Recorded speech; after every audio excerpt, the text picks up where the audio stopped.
Welcome to today's video. We're going to explore how to easily transfer files from your Android phone to a Windows PC. We have 3 methods to help you with this, starting with MobiKin Assistant for Android.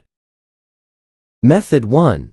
Using MobiKin Assistant for Android. First, head over to the MobiKin official website and download MobiKin Assistant for Android. Once downloaded, install it on your Windows PC.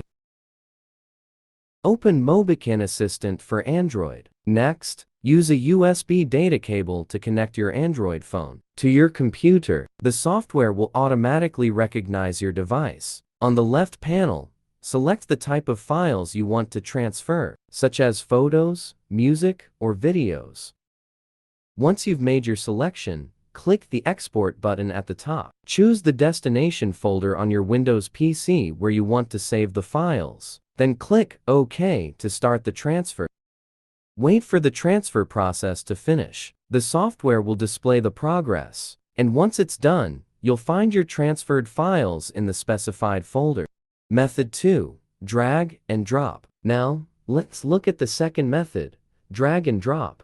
After connecting your Android device to your PC, open the File Explorer on your computer. Navigate to your phone storage. Select the files you want to transfer, and simply drag them to your desired folder on your PC. Method 3. Cloud Service. Finally, we have the Cloud Service method. You can use services like Google Drive or Dropbox to upload files from your Android device to the cloud. Once uploaded, access your cloud account on your PC and download the files. This method allows you to access your files anytime.